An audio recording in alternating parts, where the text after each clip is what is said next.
Mm. Welcome. Facebook has been giving us fits lately.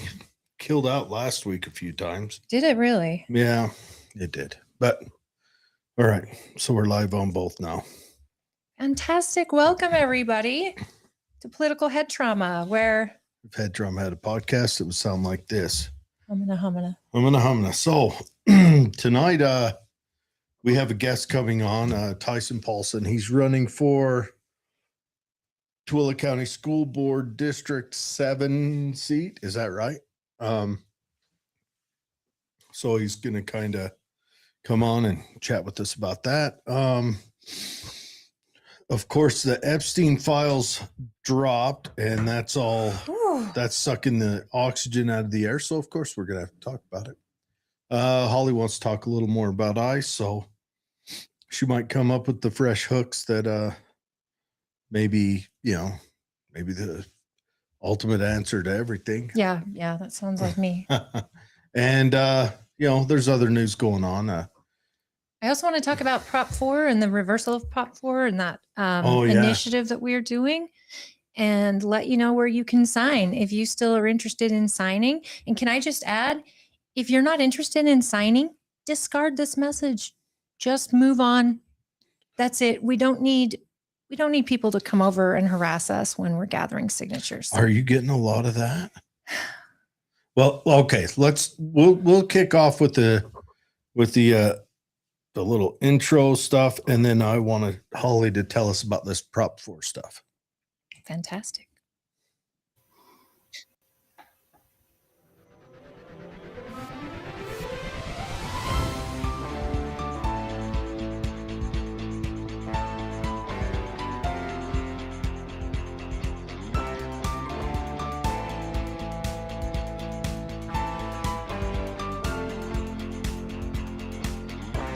Live from Utah's Wasatch Front, the pulse of the Mountain West, where the issues that shape your life meet the truth that sets you free. Across Utah, across the Republic, and around the world, welcome. This is KMMU.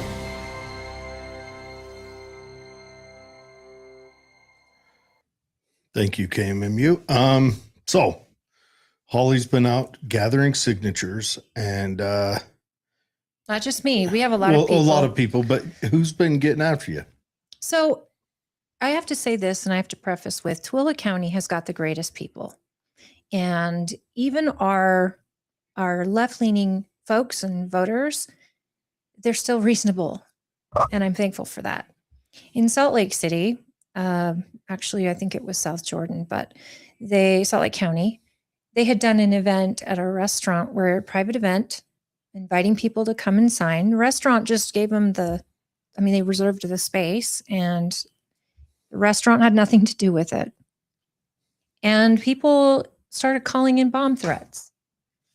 And then they started West Valley? In South Jordan. On South Jordan. Or Sandy. It was somewhere in the county, but okay. They not only did that, but they started writing bad reviews of the restaurant, like en masse. So that, plus a lot of the people gathering signatures have stopped because they've been assaulted, either by spit on, thrown hot coffee at, kicked, slapped.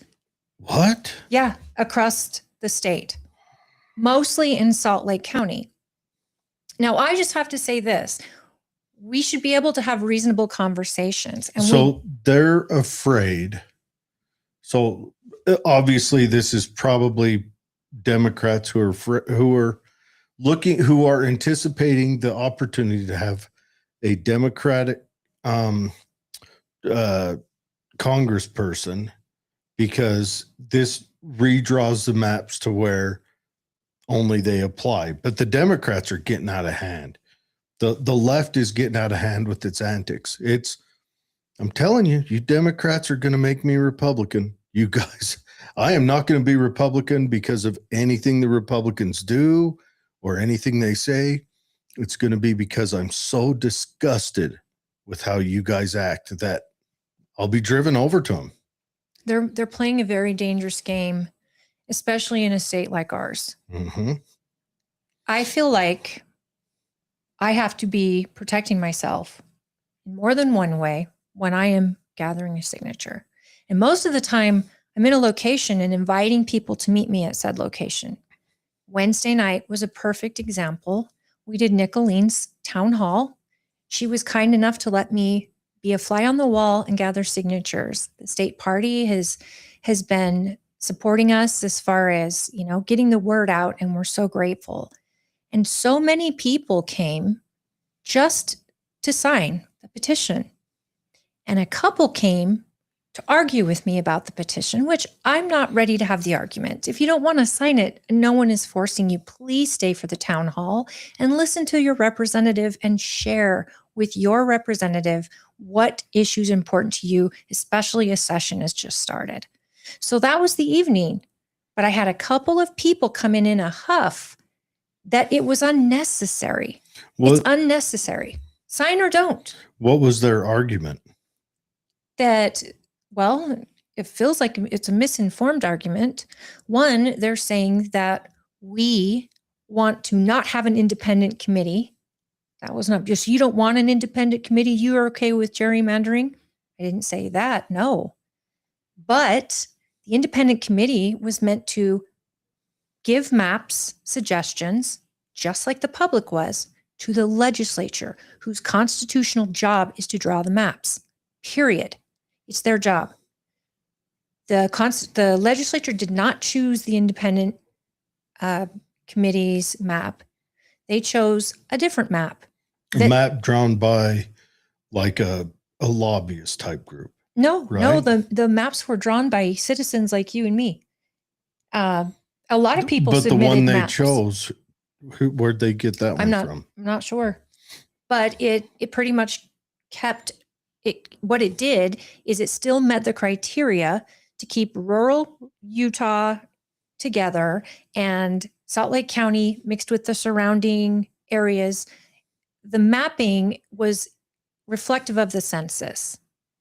And in Utah, registered voters in Utah for Democrats are 13%, which makes sense that you would have a 13% at least. Now, our independents are very strong in Utah. We have a lot of independents. And of course, Republicans. Now, there are plenty of options to run for office. If you're Democrat, an independent, a Republican, you can run for Congress. The map districts that we have now, right now, we have a congresswoman who represents rural Utah. She's literally a dirt doctor, right? The dirt doctor. Or a loam lawyer. She's more than qualified. But the issues that we have in our county and Washington County and, all the way up and down the state, they're issues for a rural community. We're facing growth and the aspects of infrastructure and water and energy and all of those things that Salt Lake County's already established. Well, what does Prop 4 exactly say? Because I read a story today that students at the University of Utah, a cesspool of conservative thinking individuals, says that they're being lied to by people seeking to gather signatures. And I'm like, are they though? So what does Prop 4 exactly say? Let's just have that out. Prop 4, when it was voted on, it was a 50% to 49%. So it wasn't this huge win at the ballot box, but it was an effort to create an independent commission that has a seat at the table with our legislators creating the districting maps. Okay.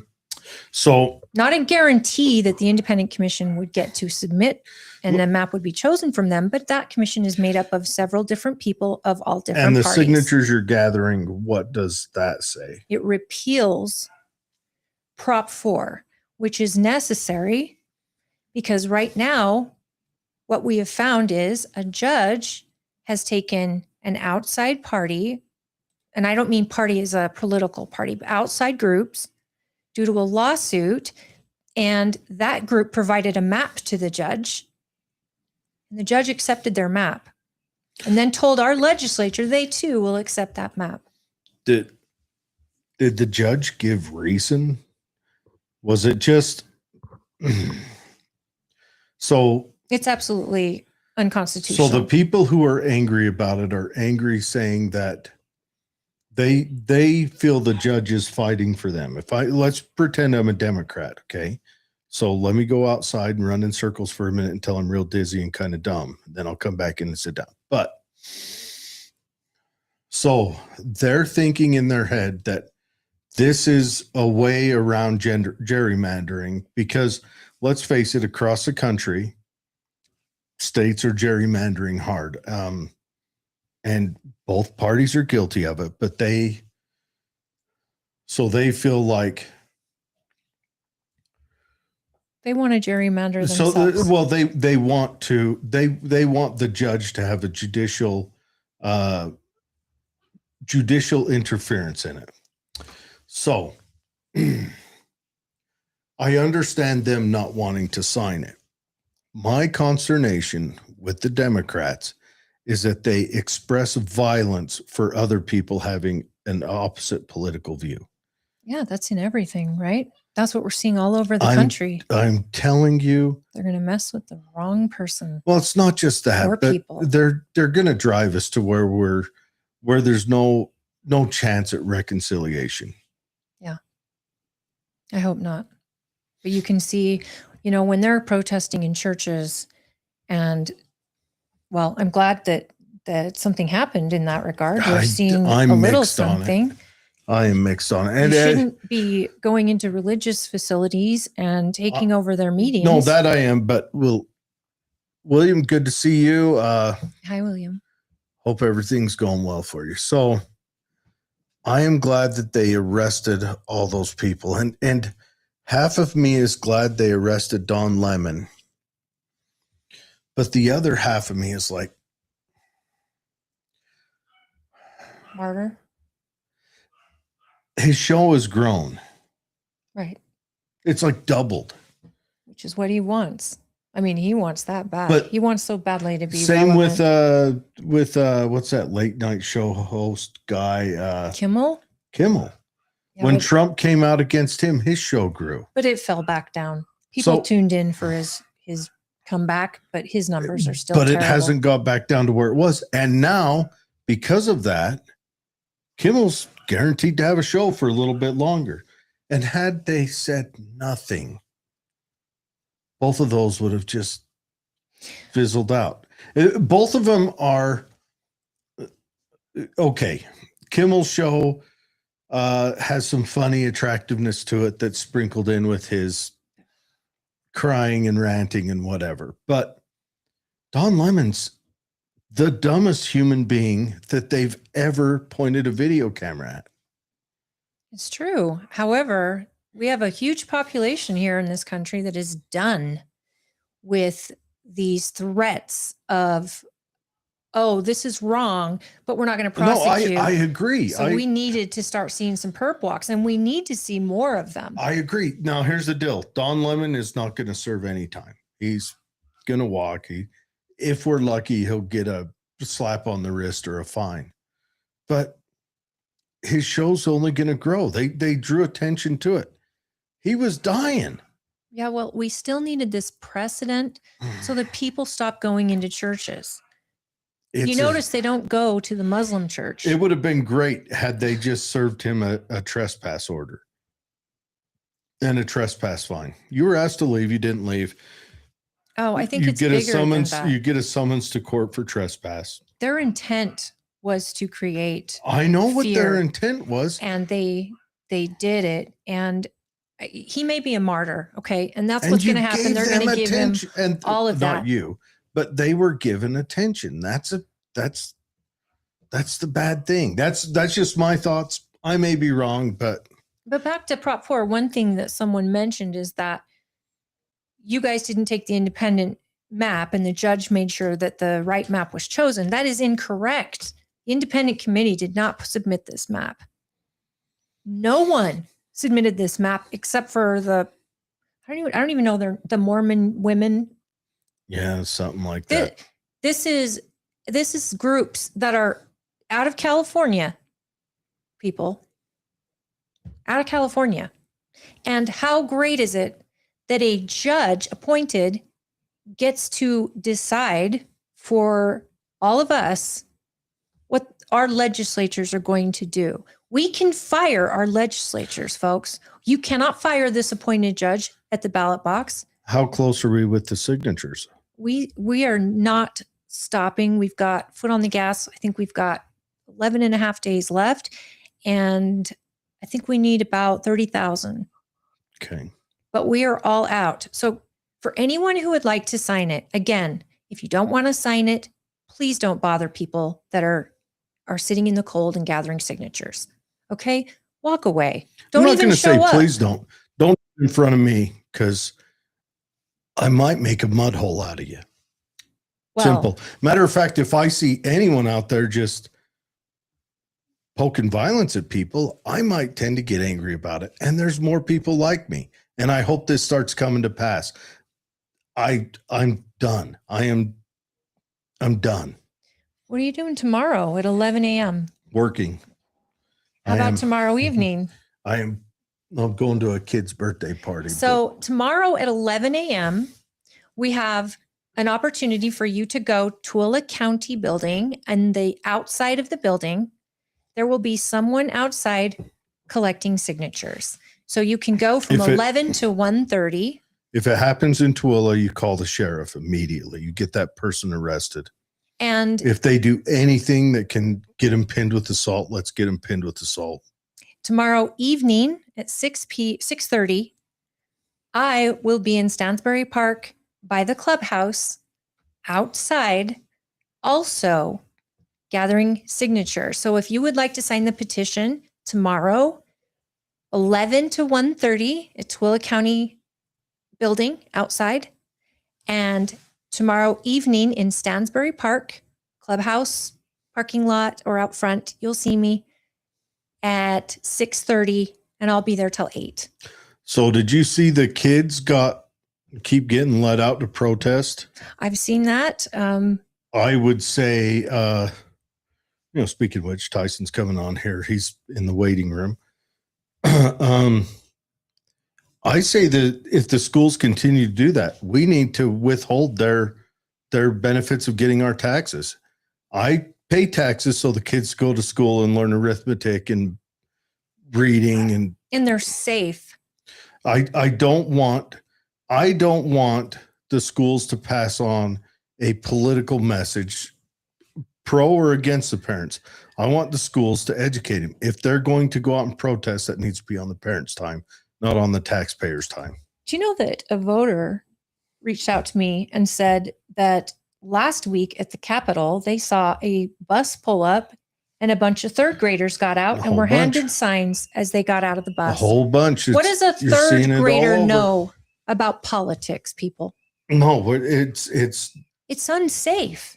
It's not even that yes, it is unsafe. It's asinine, but in no shape or form should my tax money be stripped for anybody's political ends. I don't want my tax money to be taken away for Republicans to protest or for kids to show up at the Capitol and do any of that. I want my tax money to be stolen from me and then used to teach the kids that are going to have to pay my Social Security. So we're heading to, I don't know. Well, and I've instructed my own kid, if you think you're walking out of school, think again. Yeah. I will pick you up in front of every one of your friends, and it will not be pretty. And the school, if they're permitting it, then it's time to pull your kid out of school. Tooele had a school march today. Tooele did. And I've got questions and I want answers. I don't know if the kids were naturally released from school or if it was, if they got out of school on time or if it was they were released from school to do this. But no, everyone knows I hate the schools anyway. I think they're the biggest waste of money we have in the United States right now. And then we're funding our own demise. You chalk this on top, and what I don't know how I don't know how they can justify this, but we Let's have bring him Tyson in. here. Let's pull him in. And all right, Tyson, you ready? We're pulling you in right now. Hi, Tyson. Can you hear me? We can. Perfect. I don't know if you can see me. I can't see you guys on here. I can see you. Yeah, we can see you. Yeah. So Gotcha. you should be able to see us actually in your link. So you don't have to fight with it too much. There's not a lot to see. It's a pretty lady and an ugly dude, so you'll get by. So you're our first customer for this election, and you're running Okay. for Second. the second. Yes. Sorry. Hi. I apologize. And you're running for Tooele County School Board District 7. Correct. Yep. Okay. Where does that district cover? Yeah, tell us about yourself and the seat. Okay. So the seat, it covers the southern portion of Grantsville and then all the rural areas of Tooele County, like Stockton, Rush Valley. South Rim. Yep. Okay. All right. So what's your motivation to run? What's drawing you to tell us. this? Okay. So, I mean, that that could take hours to explain, so I'll try to give as brief of a description as possible. So the school system, when I was a kid, failed me. I'll briefly go into that. So when I was 15 years old, I witnessed a very tragic... Hold on one second. Are you hearing that? Yeah, I am. That there's like a chalky echo. Let me see. Yep. Do you have a mic? No, I do not. I just going off my computer. Okay. Well, we'll carry on with it. Okay. So when I was 15, I watched a very tragic death happen in my family. And then after that point, I had a lot of systems that failed me. My parents failed me by sending me to school right after the funeral. So I went to school and then I failed almost every class that year. And no teachers intervened, no school counselors intervened, no principal or vice principal intervened. And somehow I managed to graduate high school. But it was rough. It was really hard. And then fast forward to recent time, my oldest kid has autism, and we can't put him in the public school system because there's not enough resources for the IEPs. And then we have other reasons, like our school district pays more per pupil than Iron and Cache County. And if you look at the audit that we just had last year, those are two of the districts they compare us to, Iron and Cache County school districts. And they pay less per pupil, but have higher scorings on almost everything. Graduation, Teacher ACT morale. scores, teacher morale, everything. And teacher morale is huge. And our superintendent in that last board meeting thought the way to boost morale is giving teachers you've been with us so many years, congratulations, here's a year of service pin. That's his idea of building teacher morale, which is not going to build teacher morale at all. Do you have any connection to the school board yourself, as far as, have you worked in education? Have you just, you're a concerned dad, of course, and a failed student by the system, but have you ever been in education, or do you have other kids that are through the public school system? No, so I have two kids. I have an 8-year-old and a 6-year-old, and we decided to homeschool both of them. A lot to doing with my oldest having autism. But then, so as far as experience in the school system, no, I don't. But I work for UPS, and UPS is a unionized company through the Teamsters. And I'm a shop steward, so politically speaking, I have some experience there where I've sat on some committees. I represent drivers every day, and I get that unions are very politicized, and I try to stay clear of those politics because I don't always agree with the politics of the union, but it gives me experience. It helps to understand it. Hey, Tyson, I just want to say, I don't believe that experience in education is necessary. I think what you need to have this is you have to have eyes open to see, like all the people who got to see the school board vote against them at the meeting in this past summer. And then you also have to be a taxpayer, I think, and really understand that, what kind of expenses education is costing. I think that any parent who has the bravery to stand up and run, it's common sense that is lacking right now. Right? Common sense. And it's, unfortunately, we don't know how people feel, if they're conservatives, if they're liberals. We don't know that as things are right now. But I think it'd be great if school boards were partisan races, just so I understand what the politics are of the people making such huge decisions that affect our kids. They affect our property taxes. I mean, I'm glad that you are throwing your hat in. I really am. So I appreciate that. Yeah. Go ahead. Well, go on. Well, I think you nailed one of the biggest points, right?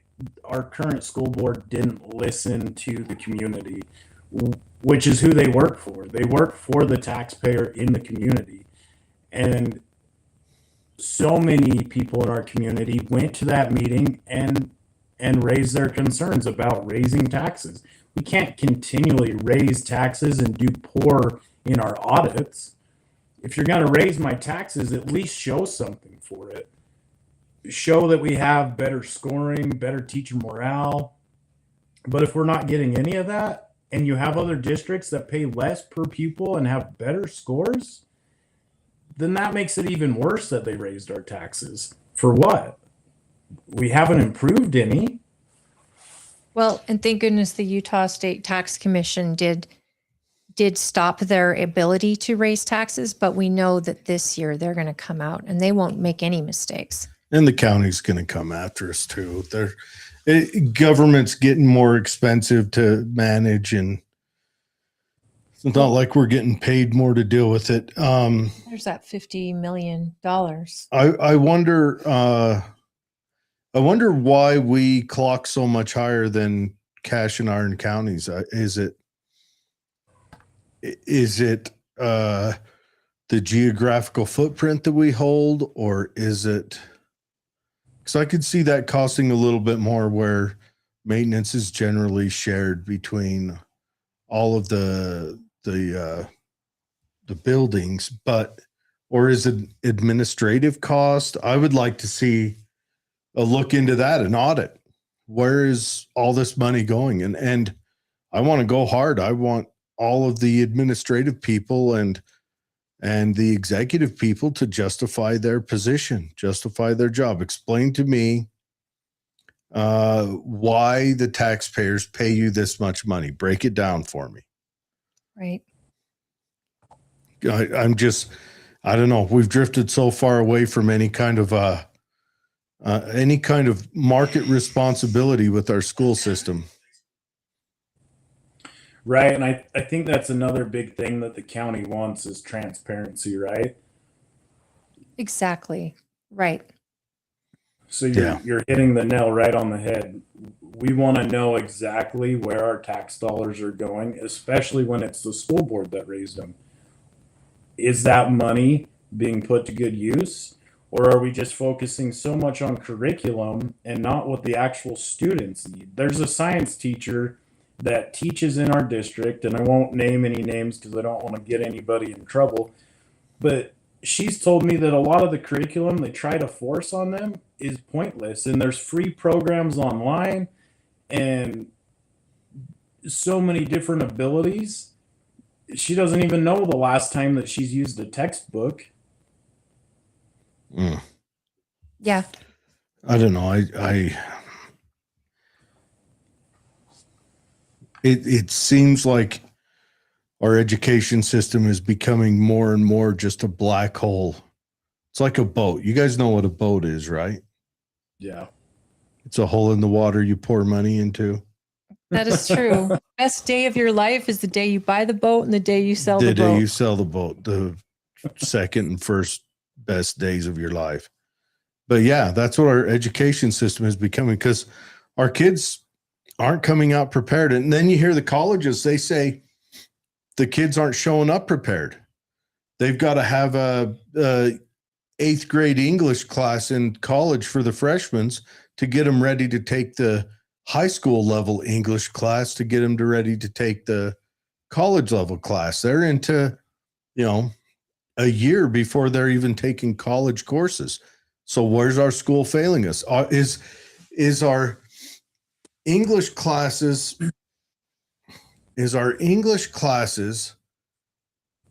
putting aside too much time to preach politics to the kids, or is it that our English classes are maybe too boring? Maybe in this modern age where everything moves faster and you've got TikTok, maybe we've got to update our education system to capture their mind a little more. I don't know. And I always hear about how we got to kick phones out of school. Phones are there. They've got the kids. I think schools need to figure out how to use them more. They're starting to use the Chromebooks, Which is the same thing as a phone, if you think about it. Yes, we need to lean into that. Phones out, because we don't want their screens, but we're going to hand them a screen, but that's the future. Get them into it. If you hand them a book, the book is not a future. Right now, I work with heavy equipment all the time, right? I build industrial equipment, build them all together, and now with this, the instruction manual comes on a QR code. Right. And look at all that aura you're putting on. But the screens are everything with that. Yeah. So the whole everything I do, I got a camera roll full of pictures from electrical stuff at work that I take before I tear it apart and put a new piece in so I get it right. I mean, so let's get them prepared for that in school, however you do it, instead of having the phone as just their entertainment piece, let's start educating them that it's a tool for success. I agree. What I have a problem with is the money. And what people don't understand is they get 75% around there of your property tax. The county gets the rest. So if they want to raise taxes, the problem is they have to show a reason, like you said. And when they're building big collegiate high schools that are all beautiful and great, we love that it's a beautiful school. Yes. But do I want my property tax to go up $8,000 in 5 years? No, Who can substantiate that? What kind of homeowner can afford that, especially with home prices the way they are, where people are buying a home that is already stretching them and they can't lock in on a payment year to year. They have to prepare. And then you've got teachers who are miserable and their hands are tied behind their backs to how they can teach and what lessons they can plan. And then at the same time, you've got students who are barely able to read, right, graduating and unprepared for the world. And those are some very key points right there. Like, I had another teacher that told me you should go check out that high school and just see how much they overdid that high school in every aspect. It's nicer than some of our colleges around the state. $50 million over, which is why they needed that tax hike. Right. And it's just so baffling. And our community's continuing to grow out here. Beaver County School District and Tooele County School District were the only two last year that had an increase in students. Everywhere else decreased. Right. And So- the school was built for what the populace was at the time they got the contract for the school being built, not for a projection to what the county's growth was reflecting in building permits and growth. So they build the school already too small, if you think about it, or at least it'll be overpopulated in 5 years with the growth we have right now? Well, yeah, and I mean, if you think of Salt Lake County, there's nowhere out there really to build other than Magna and the western parts of Harriman and West Jordan, right? So everything's flowing out to here or to Utah County, Eagle Mountain, Saratoga Springs. So we're going to continually get that growth, especially where we're only 30 minutes to an hour in certain parts of Salt Lake County. Yeah, and people are running away from the air quality over there.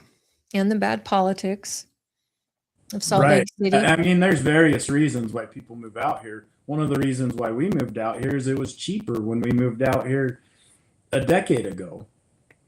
And I mean, eventually too, with the tax increases that we've been having, are people going to be taxed out of what they're able to afford out here? Oh, yeah. Most You continually definitely. raise those. And then what? You're going to have a bunch of people foreclosing on their homes just because they can't afford the taxes. Especially senior citizens who are on a fixed income. It's almost like anywhere you go, government's trying to get you out of their housing, either by taxes or by fire, so that they can take the land. I don't know. Are you thinking out loud? I was thinking out loud. Well, sir. I think that teacher morale is number one. And I say that because No, teacher that's morale, number two. Number teacher one morale is leads to better kids being able to do the Teacher- education work. teacher morale What? leads to kids being successful in high school and junior high. When you have an excited teacher, a happy teacher, it is contagious with the kids. It gets to the kids in a way that makes them excited to learn and get engaged. It's not like when we were young. You know, I remember the teachers that really meant something to me, that really gave an impact in my life that was unexpected, and yet it threw me into parts of school that I absolutely loved. And there were specific teachers. And my kids had them in junior high and elementary school, but now that my kid's been in high school, I don't know that he's ever said, "Oh, Mom, this teacher is amazing. I love this class." I mean, except for the ones that are skill-based classes like culinary, or I think, stuff that they with sewing that you do with their Shop, home hands. ec, Yeah, those auto classes they enjoy. mechanics. he enjoys. Those are, well, they've drummed those. Obama got rid of those. Got rid of most of your shop classes, your vocational stuff, which is sad because that's what we need more than ever, because AI is going to conquer everything else. It's going to take out the white collar for sure. And it's going to hit them hard. And the blue collar is going to be, well, what do you do every time you go to the doctor? You come home and I put my results in the AI and it gives me the results immediately. has it been wrong yet? No. In and fact, has it's it been guided so you to right. tell your doctor what to do? Absolutely. That's what And we're what I at. realized through that is I'm getting ripped off, that I have to pay a doctor to read me the results, then schedule something to fix it, rather than bypass that one doctor appointment with a specialized surgeon to say, "Hey, we both know what the results are. Let's schedule the procedure. I don't need this in between and these weeks on weeks." I mean, hypothetically, of course. Hypothetically. But yeah, I'm with you. And I understand the homeschooling part. Absolutely. Where you've already initiated it with one child, it's probably, it's not like the homeschool ends now that another child comes along.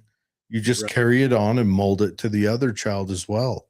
And Right. And they both learn so differently. And that's a thing that I think misses the mark too, is not all kids learn the same. And so if you're taking 30 students and trying to teach them the same way that you teach every student, it doesn't always work. No, and it's a proven. This is what bothers me, and I've brought this up a lot, but it's a proven method that doesn't work. No child left behind. Buh. You cannot teach kids the same exactly. So what Excelsior Academy has done under our school, our state school board, he's the principal, and what they do is they test the kids at the beginning of the year and assess what class they belong in, regardless of their age. If you're reading at a 5th grade level and you're 6, you're in a 5th grade reading class. And you go to classes. You start going to different classes by 3rd grade. And then your day is broken up based on your level. So for kids that are behind, they are in a different class. For the kids accelerated, for the kids on target, they test them in the middle of the year, or excuse me, the beginning of the year, and I know the end of the year. And that way they can assess where they are next year, and they can move them around that way.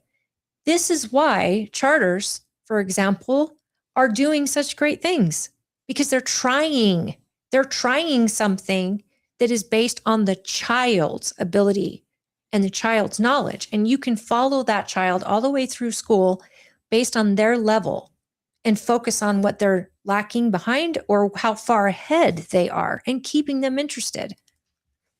And then you get into public school after that, and it's disappointing, especially when your kid is bored and just reading. They're on their computers all day long. Yeah, it's it's pretty wild to me. And I think, where our students are at and teacher morale, like you were saying, they go hand in hand. And part of that is, I think we need to listen to the teachers. There's so many teachers in our district that I've talked with that say we don't feel heard, or we'll go to a school board meeting and speak up and then we get disciplined for it. Interesting. yeah, they're disgruntled. They're just waiting on retirement. Right. I've got a sister-in-law that's a teacher. I could call her right now. She can tell me how many days until she retires. That's all they do. And they're, them and cops, the last 2 people to get the 20 years. It's attractive to them. And I almost wonder if this large overhead that we have with administration is what's killing it. Yeah, absolutely. That's, You're paying how many people are making 6 figures as directors or superintendents, and you've got the teachers who are working day in and day out with all these rules and lessons plans and all that, and they're making barely enough to survive in this economy.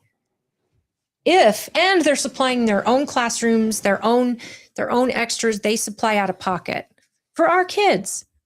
So I would rather money go to our teachers than go to superintendents and directors.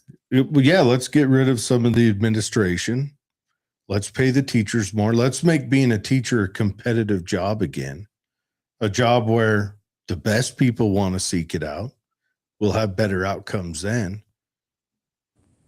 Right. And I think we do have some great teachers in our district, but I don't feel like they're given the reins that they deserve to help these kids be educated, right? We're spending so much money on curriculum that they're forcing down the throats of these teachers, and some of the curriculum is garbage. It doesn't work. And it seems like I don't know if it's the superintendent or the guy right under him that's forcing all this curriculum, but they get up and they do a presentation about how great the curriculum is, but yet the teachers don't like it. And then if they go and speak up and against the curriculum that we're spending millions and millions of dollars on, they get disciplined for it. It's worse than that. So most of our curriculum is probably delivered.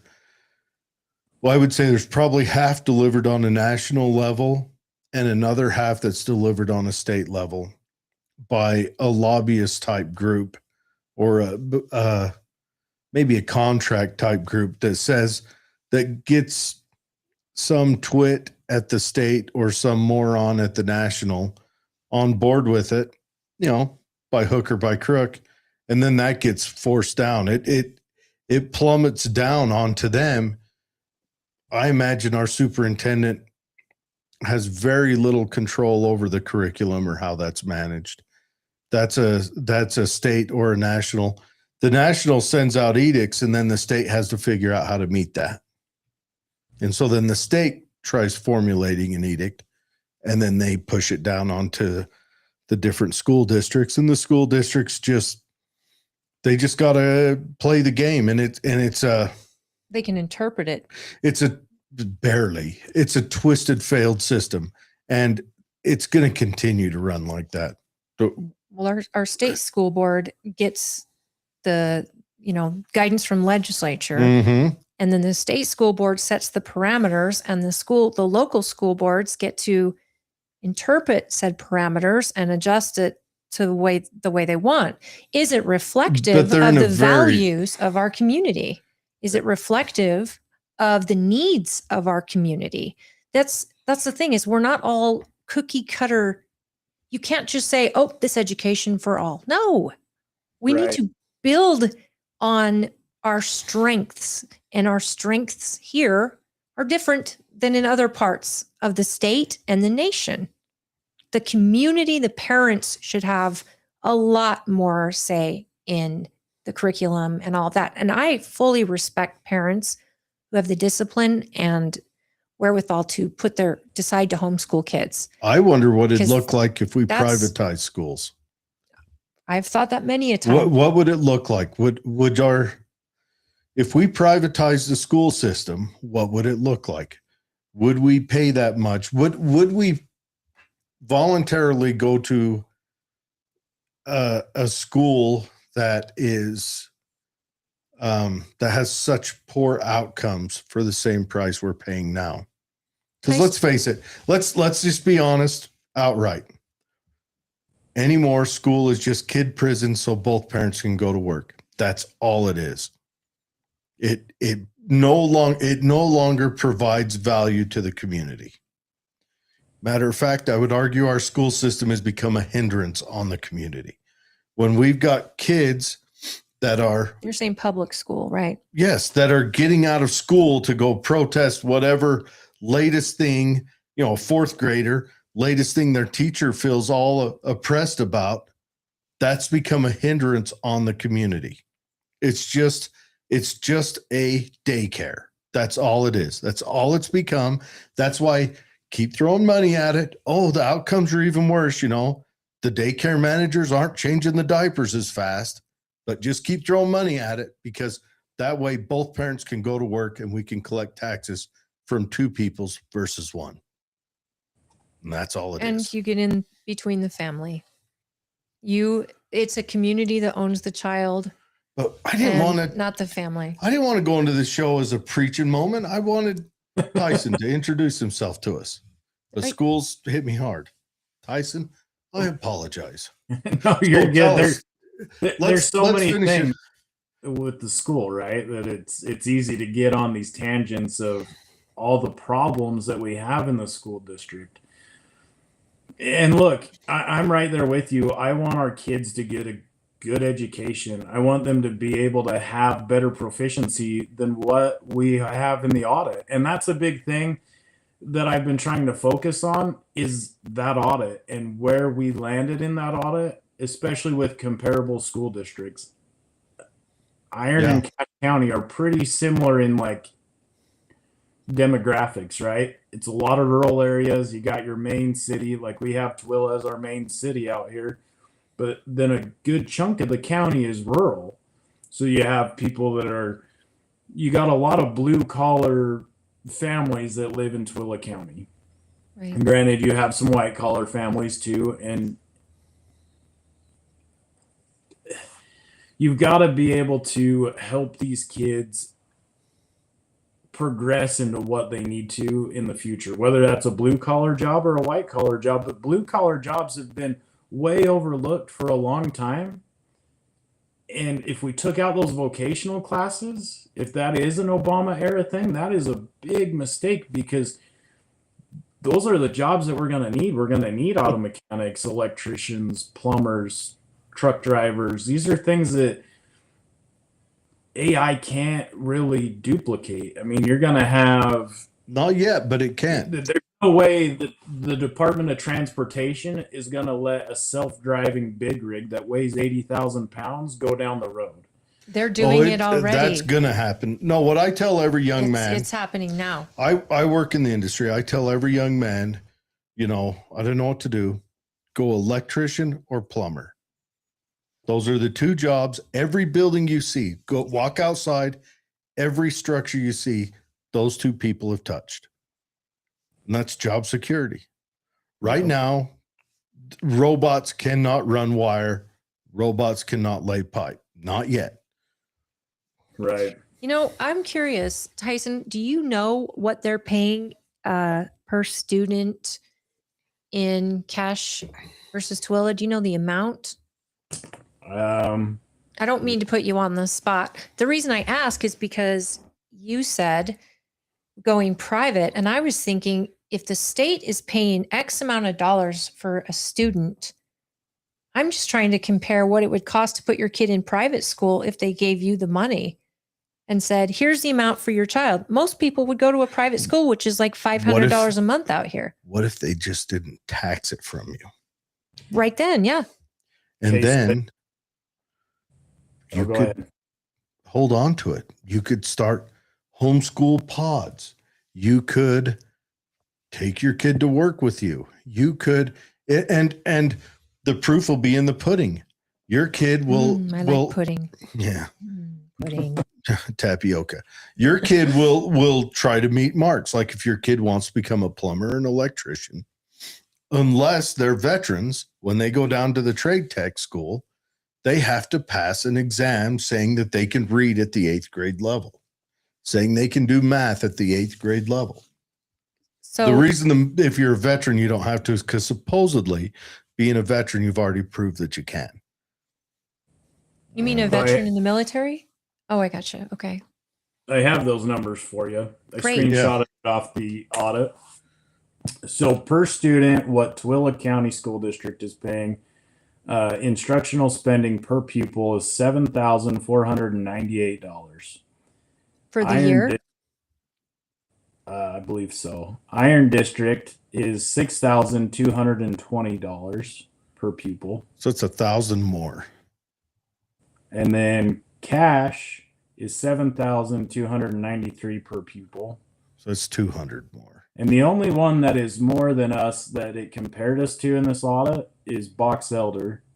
And they do better in some areas and just the same or worse in other parts in their audit. But they are $7,722 per pupil. I would argue then, I would argue a lot of that disparity has to come from geographical footprint, because Box Elder is a big geographical place with very scattered small towns. So geography probably They're got rural Yeah, small towns. yeah.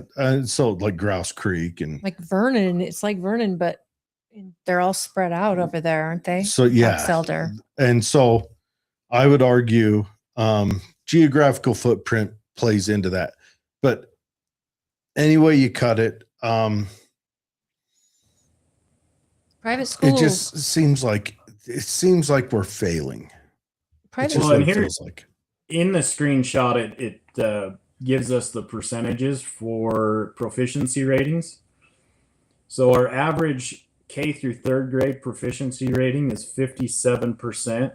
In comparison to Iron County, that's 66% for them, 72 for cash. And this is the one spot that Box Elder really excelled in. They have 75 proficiency rating. Well, they probably only got 75 kids that age in the whole county. The place, I mean, it is empty. It's an empty county. But you know what? The price in private school is cheaper than that. So It you could probably enroll your kid depends. for $2,000 to $5,000 a year in a private school. It probably it's depends cheaper. on the private school. I mean, I'm- out here in the county, the one I know of, yeah. Or which one's that? the Catholic school. Okay. It's about $500 a month for a student. So that is, It could have gone up in the it last would couple be years. cheaper to send there, but it just seems like, I don't know, everyone, when this first came about, people were afraid. Well, it was actually happening. You had kids from poorer families were destined to remain poor because they didn't get the education. What they didn't account for is that personal drive is a lot of what delivers on, you got naturally intelligent people and people have naturally, personal drive that will climb out of poverty. You've got rich people that will get all the benefits on earth and then they'll just become a crackhead that lives off their daddy's, presidency. Everyone gets their, we don't look at people as individuals. We're building up looking at people as a class system. And I don't know. I don't know what the answer is. I just know that the answer that we're giving is failing. The only group that has a success from this is the government. Well, and if you look at the school system as a whole and you dig into the history of it, when it was formulated, I can't remember if it was Rockefeller or Rothschild, whichever one it was, though, they created it in a way to create workers. They did it. It goes back. So you had the Here's my history class. friend. So you had the Prussians when they were going up against Napoleon. They looked around the world and they saw the school system that they had going on in Japan. And that's what they modeled after. And they wanted to build soldiers because Germany at the time was a bunch of little states that weren't unified. And so they couldn't build an army that could compete with Napoleon, which had just come out of the French Revolution, which kind of uniformed everyone. Guillotines tend to do that. And so they looked around and they started school, which is why school is a German word. I mean, almost everything with our education system is German words because we modeled after Germany. And then in, 1890 or whenever, a guy named Horace Mann went over to Germany and he looked around, he came back and said, yes, this is a great idea. And then it was pretty much all of the wealthy jumped on board with it. And at the time, the progressives were the Republicans and the progressive Republicans jumped on board with it. But yes, Rockefeller was a big guy involved with it. Lots of senators, lots of congressmen, but Horace Mann is the guy who kind of delivered the footprint to us of a universal school. I think you can still save school. I think the intention there is good, getting kids, socially together and teaching them. I think homeschooling would be awesome, but it's not possible for a lot of people. And you also got skills that maybe the kid does need outside. And I do believe our teachers are doing their very best. I think they are in a system that isn't helping them. But, like you said, this is a long time. This is a long time. And for me, it feels like insanity because we're doing the exact same thing over and over and expecting a different result. And yet we've been talking about problems. What are some of the solutions that you see coming into the school board? Well, I think you got to be able to listen to those teachers and what their needs are. If we're not listening to those teachers, morale's going to stay low. It's not, you can't just give them a years of service pin and expect that to be their boost all morale, because that's not going to boost their morale. What are you thinking would boost a pizza party? That's what they use at my work, a pizza party. right? That's That most just makes me corporations. happy. That's what they use, but that's not what builds morale. I think if you give them more, less micromanaging and more like trust in them to actually teach the students what their subject is. If you got a science teacher, let them teach science the way that they know how. If you have a math teacher, stop micromanaging how they teach math. They're going to know how to do their job, right? They went to school to know how to teach math, to know how to teach science, to know how to teach history, right? They should know that these teachers, that's what we hired them to do. We have a 34% proficiency rating for third grade through 10th grade. And that is the lowest out of all three of those comparable districts. And what subject is that in? That just generalized or? That's just generalized. So we have 34%, where Iron County is 49, Cache County's 55, and Box Elder's 41. So we pay the second highest per pupil, but we have the lowest proficiency rating in third grade through 10th grade. Those are crucial years. And I keep saying this, and, especially for young men, we're watching our boys get left behind. We're watching them skate through high school at a third grade reading level and thrown out into the world and told to go to college. And it's like, if you can't read, you already have a huge disadvantage in your life as an adult. And read proficiently. And everybody's losing in this. The girls are losing because girls naturally want to date up, so they're not finding any men to date up. The guys are losing because they can't find anyone at all to date. We're not pairing up. We're not having kids. We're reaching a demographic collapse. And then I listened to a social psychologist the other day talking particularly about schools and our future. And he says, we're not having kids, but we keep building schools and we keep building the administration around schools. He says, here's what's going to happen. Here in about 15 years, you're going to see schools are going to become more bureaucratic. You're going to have less students in there, but it's going to cost more because they're going to bureaucratize everything around children. And he's laying it out saying, this is what's going to happen. He says, every year, the cost of school is going to go up. They're going to provide less, but they're going to become more bureaucratic, building this protectionist government cell of female government around them, because that's what we're living under, is female coded government, which is what's choking us. And that we might have to go into. Yeah, we can go into it. I mean, that's a really, not the female part or the thing, but that's a really good point. There's already too much bureaucracy anyway. I mean, we just talked about how many directors are here in our county for 16 schools. Is it 8? All making 6 figures? Not to mention the superintendent, which I mean, no disrespect to these administrators, but I know they study hard and they get big degrees in order to do this job. But if it's not working, if the very job they're doing is not give them disrespect. working, You're then they failing. need to be fired.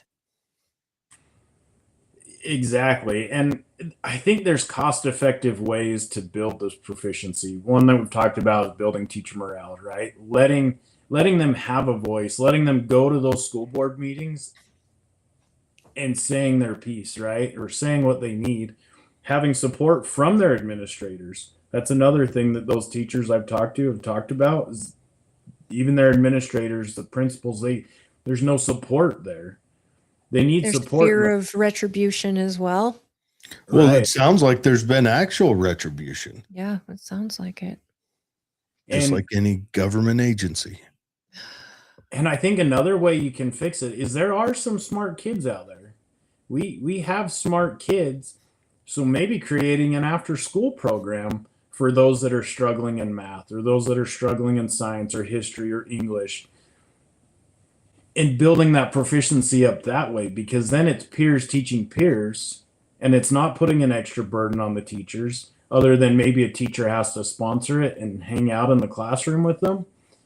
But I remember there being after school programs, and I'm sure there still are, But if you create these types of groups where it's kids helping kids, I feel like it takes off some of that pressure, and you're going to build your proficiency ratings that way. There's ways to fix this that don't cost the taxpayers any money. There's ways to reduce these costs. These other counties have done it. Iron County is paying way less, and their proficiency rating is 15% higher than what we're at. Well, I think it would be great for Matt Hymas, who is doing the follow the child instead of the child following the school in their learning. Follow the child and stick to the child's learning abilities like they're doing at Excelsior. I don't know any of the others. I don't know how the other charters do it, but it's a proven method, at least for that proficiency, where they're getting kids who are prepared. And you've got family that's gone there, correct? Mm-hmm. And they excel, right, in school. When my kids Until started they got cell public school, phones. when my kids started public school, it was just like, hey, you come from this school, you're going to be in all these classes, all these like top classes. You're going to do this and this and this. And immediately my kid's like, yeah, no, this is crazy. This whole system is crazy. It was just so, it just wasn't as connected for my kid going in and having that interaction with the teacher and fun classes and really hands-on fun.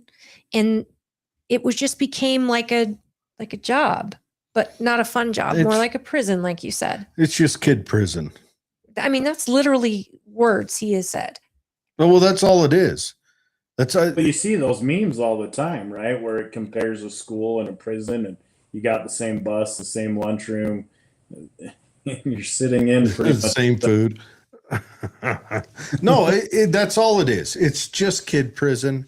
It just, what it does is it frees it up so that the mother or the stay-at-home spouse can then go get a job and they get 2 routes of taxes from you.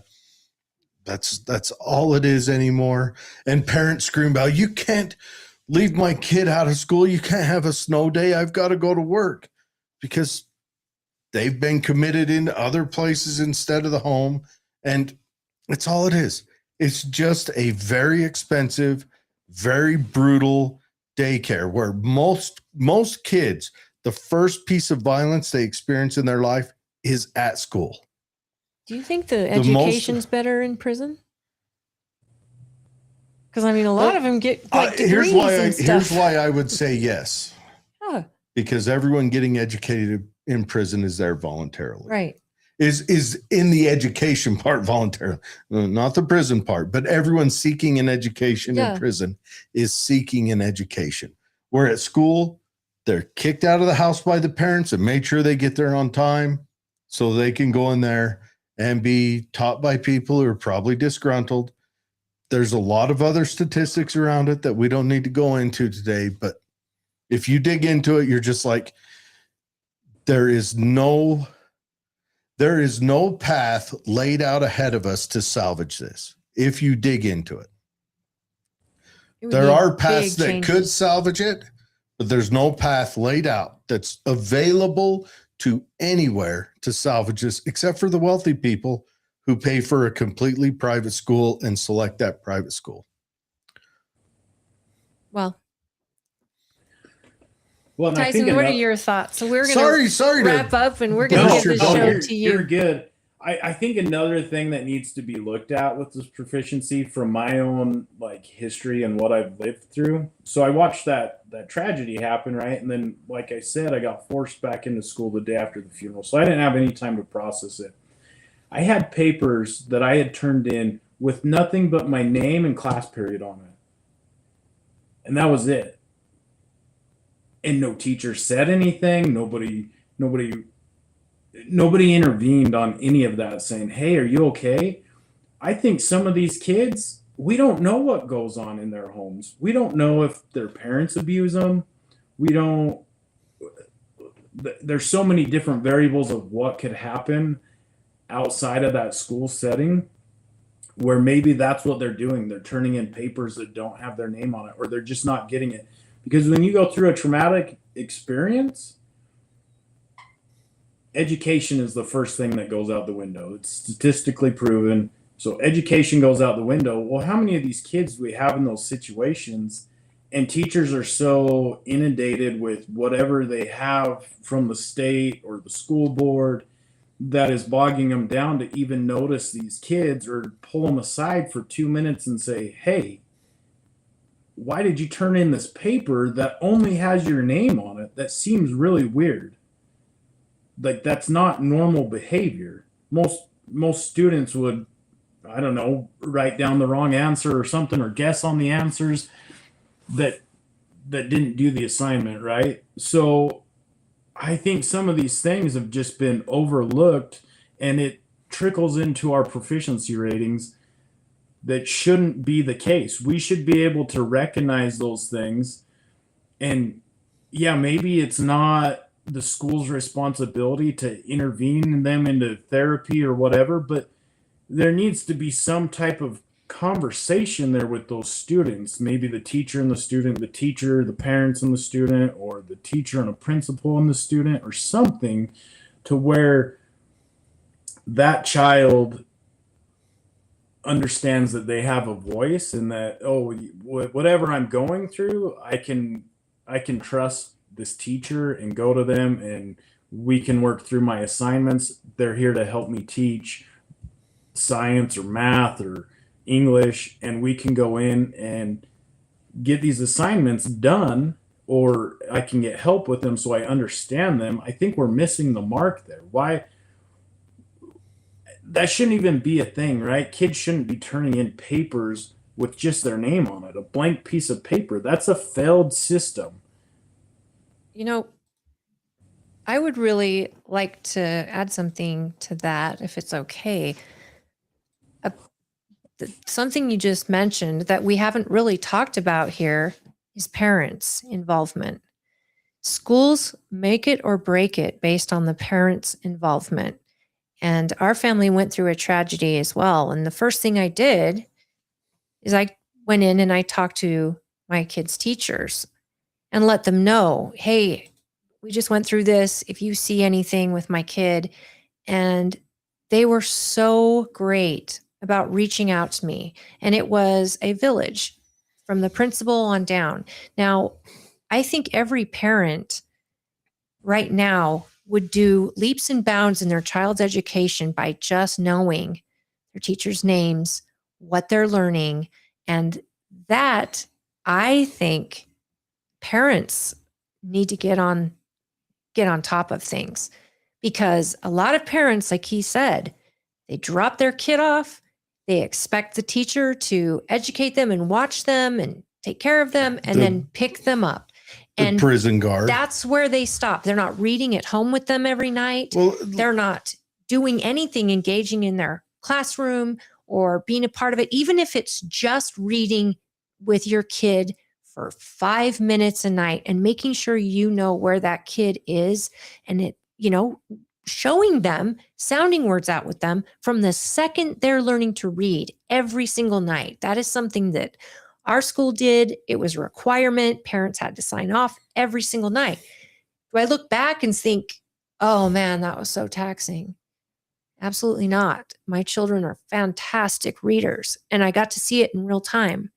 And if parents treated their child's education as much as they complain about education, to be fair, and they were as engaged, I think we'd see huge differences in teacher morale, in spending, because when you've got a lot of eyes on what's going on in the school, and I think you're right that the school needs to be reaching out to parents. You can see it on paper, how badly they're trying to in the public school. They're trying to make sure I know if my kid is failing. I know if my kid is tardy or absent. They're trying to keep me informed, but it isn't like the teacher sends me an email and says, hey, is something going on with your kid? Because he's missed 3 assignments. It's not like that. Whereas my experience before that in a charter, I had communication directly from teachers. I knew if my kid was failing way before grades came out. And it was a plan we made together to get him on track. And there are so many parents that just don't engage, and that hurts and cripples our teachers and our education system. Right. And I think that's another way that you build teacher morale is you get those parents, which you can't force parents to, right? But they should have a vested interest in the education of their kids. Absolutely. Well, the parents who do, their kids will be educated. It's true. It's just a fact. The parents, no prison guard can teach your kid if the parents aren't involved. Now, okay, I shouldn't put it like that. No. If the kid doesn't want to learn and the parents don't want them Don't to care. learn, the kid's not going to learn. If the parent wants them to learn, the kid's going to learn halfway. And if the kid wants to learn, the kid's going to learn. How do you get them excited in learning? I didn't learn about some of the things I'm interested in, physics and stuff like that until History. I was well into my 30s.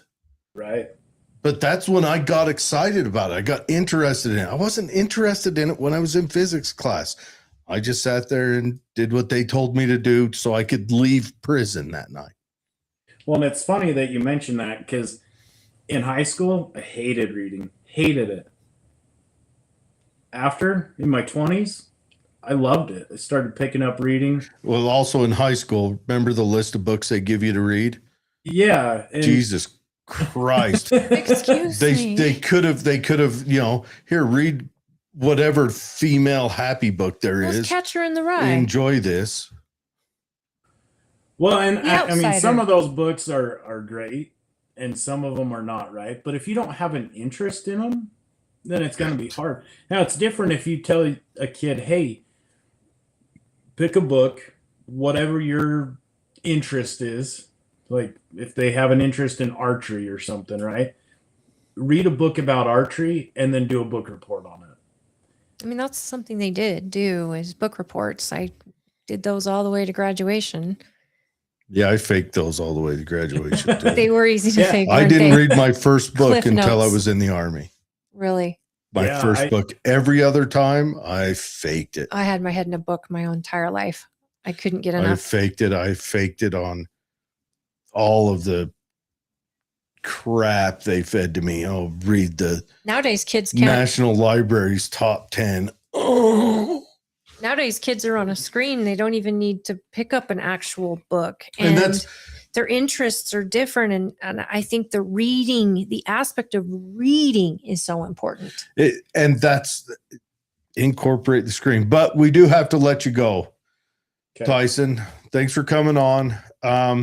Do you have any website or anything else if people want to get in touch, follow up more with you? Do you have anywhere they can go to find you? Did you put his Um, website in the show notes? I couldn't find his website. I sent it to you. Yeah, so I don't have a website. I have a The Facebook page. Oh, okay. Send that link to Holly. Right. I sent it. All right. I sent I'll it. put We'll it in the get it show notes, posted. but go ahead and tell us what the Facebook page is. Yeah, it's Tyson Poulson for District 7. For All Tooele right. School District 7. And then my email is Tyson, Tyson, for District 7, FOR, and then District, and then 7, the number 7, at gmail.com. And that's pretty easy address to remember. Yeah. Tyson Poulson for Tooele School Board, District 7, Yep. and Tyson FOR, District 7 at gmail.com. Yep. Fantastic. And you're running for District 7, of course. And people can reach out to you via email or Facebook, right? Correct. And then I do have a Google number set up, and that is on the county website. I can see if I can find that real quick here, because I don't have that one memorized yet. So that number is 435-255-3271. Okay, 1 second. 435 255 255 3271. 327.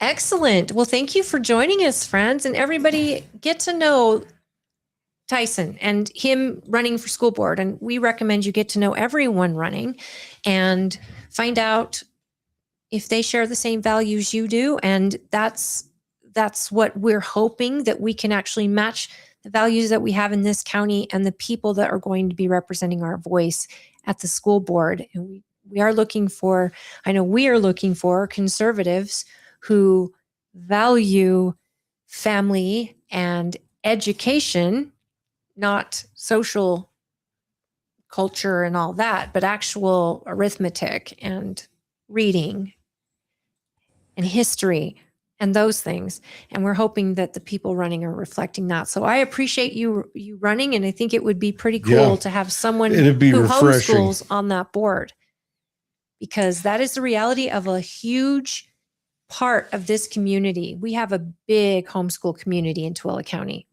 Well, and I think that increased with COVID, right? Yeah. Yes. I mean, Yeah, once you started seeing what the teachers were doing, a lot of people were like, "Ooh, When the flag started going up in the classroom for Black Lives Matter and transgender and rainbow flags, and you got to see that firsthand when your kid was sitting in front of a computer during COVID, and you got to see these classrooms, and you're thinking, for the parents who aren't engaged in the classroom already, that slept a lot of people wide awake. right. And it's only gotten better and bigger. And I don't know if you are a part of like a homeschool pod like he was referring to, but there are a lot of families here that share homeschooling and subjects with different homes, and they all take turns, and they're making it really fun. Plus, Yeah, and your there's- kid can enroll in public school for a certain class if they need it, for physics or something, that a college educated class. If you're in high school, you can take college courses from high school, and homeschoolers are welcome. Yeah, and there's a lot of groups in the community that get together, so those kids get that social aspect too. So it's not Right. just you're at home with them and they're not getting any social interaction. There's plenty of combined activities with other homeschoolers. So they Right. get out and do all sorts of different activities. Well, we have to let you go. Well, We're thanks. a half hour over. Thanks, I think. Tyson." Yeah, thank you. I appreciate the invite to be able to come on here. And Yeah. Any other info you want to get out later on? And I'm sure later on, I don't know. We'll see how the rest of the candidates go, but I don't know. Maybe we'll see if we can put together some kind of back and forth between you guys, if that's something that people want or you guys want. Right now, it's kind of just a meet and greet, and I got carried away. I apologize for that. No, you're good. I think it'd be cool to set up some type of debate, because I don't know if there is a debate with the school board. That'd be a You good guys one. aren't partisan, so there's no one really guiding your race, which is why so many school board members are elected and no one knows who they are. Well, one of the hard parts we have is most of the time when we reach out to school board members, they dodge us real hard like we have the plague. But Tyson, thank you very much. Everyone, this is Tyson Poulson. Tyson Poulson is it Tyson Poulson for Tooele 7? Is that what it is? For District 7. For District 7 on Facebook. And the phone number is, what is that? Is it 435? Yeah. 435-255-3271. Feel free to ask him questions, check him out, everything else. Thanks again, Tyson. Have a good Yeah. night. Thank you. You too. Bye. Bye. Okay, All right. explain that thought to me about the feminine. Did you say feminine or? We're in a feminine government where everything wants to be controlled. We want to have welfare and all this stuff. That's a feminine coded government. It's all bureaucratic and controlled. It's feminine coded. It's what it is. You want to cradle to grave, wipe your nose. Okay. I mean, Democrats are feminine coded.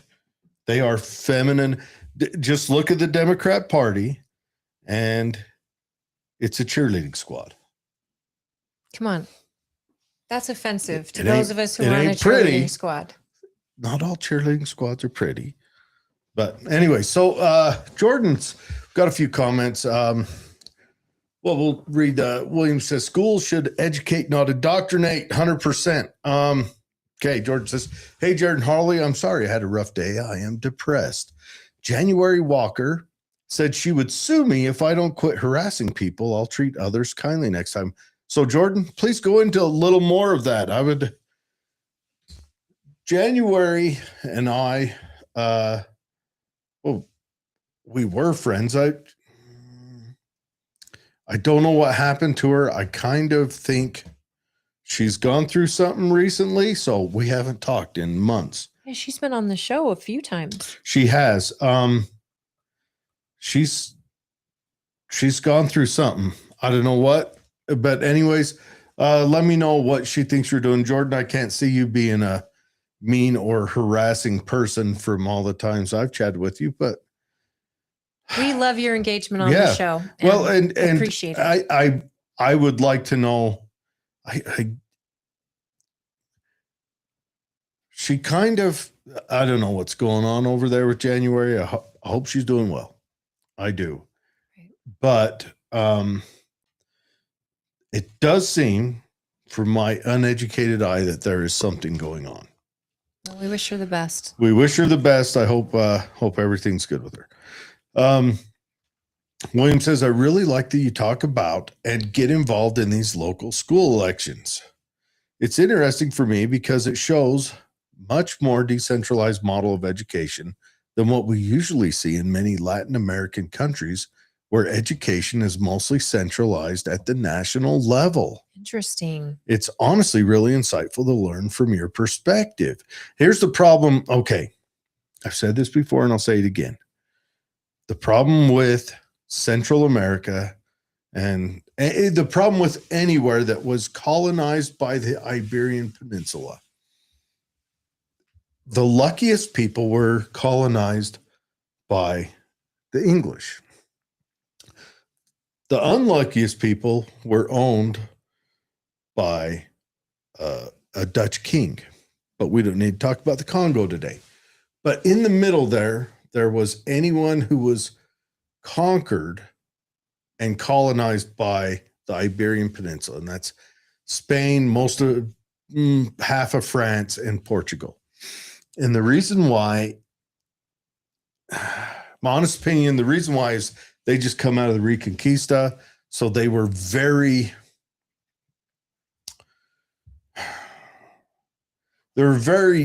lord heavy, if you'd say. A lot of guys earned lordships through conquering and stuff. Is that like a king though? The kings and what we'd have in senators, parliament, governors. Gotcha. But okay.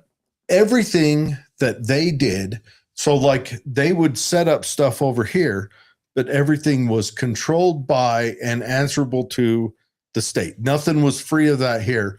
And the natives could not benefit from any of that. They couldn't start their own thing. They couldn't start. So it was the ultimate, the ultimate means of control. So they laid all the dictates down and then stole all the wealth back. And so the people over here, the Mexicans and the Hondurans and all of them, and revolutions were fought over it. Bolivar fought a revolution over kind of wanting control over here. Well, there's a couple of reasons why he did, and he's the big Latin American George Washington type, if you will. But so they never learned to uplift as a whole and have kind of a free market idea of body politics. So they keep that going over here where the government controls every aspect of your life and it's involved in everything. Like communism? Nah, I mean, do you know what the type of government they had? Monarchy? Communism's an economic model, really, but mercantilism is the economic model that the Spanish used at the time, but it's more of strong head of state or a strong state type of government, and no really diversified strength throughout the populace. It was everything was centralized. Did the populace work individually or did they work for the state? Like how Well, were the initially when they were paid? when they were under Spain or Portugal, they worked for the state. Gotcha. That was across an ocean.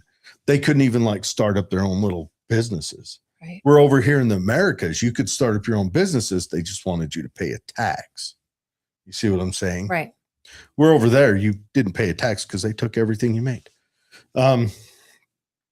William says, honestly, I didn't really follow U.S. national, state, and local politics in depth before.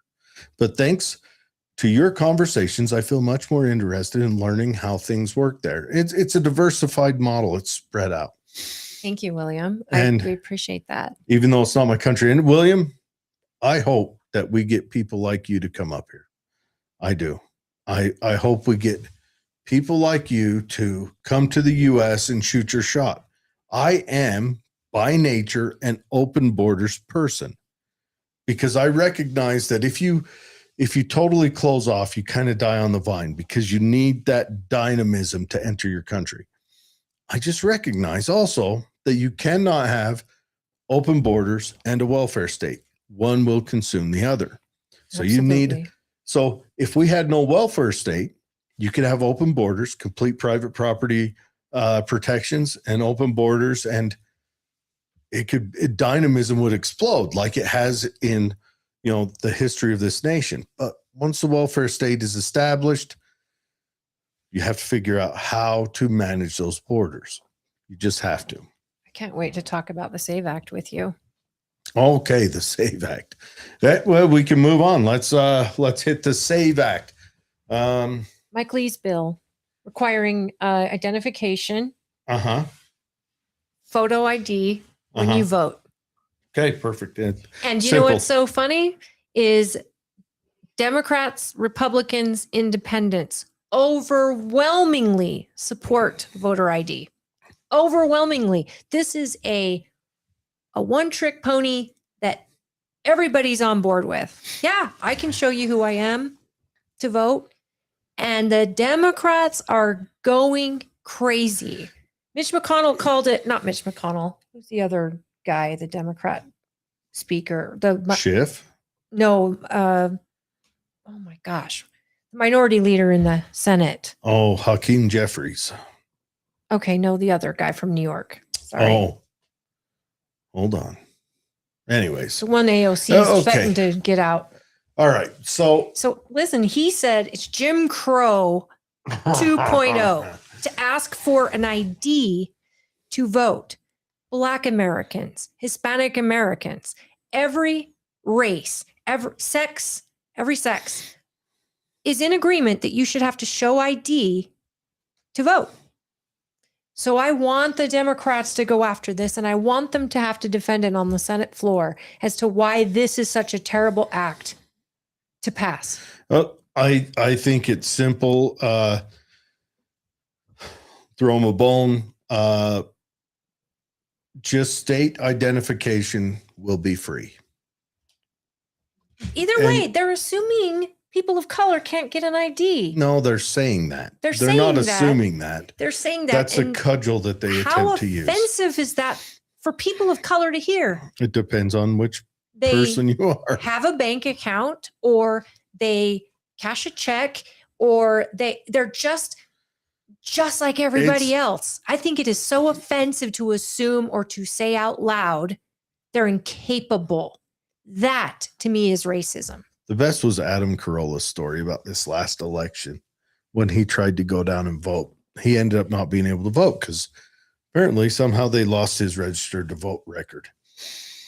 But he tried to hand over his ID, and the guy's like, I can't take that. So he wasn't able to vote.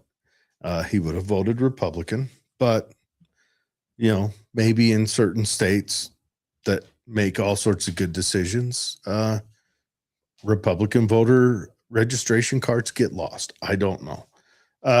It's simple. ID, you've got to prove who you are to vote. That, or we can have voting on one day. That day's a national holiday, and you dye your finger pink. I love it. That'd be simple, super simple. You go in and vote, and then as you walk in, before you can vote, you stick your finger in the little pink pot, then you go in and vote.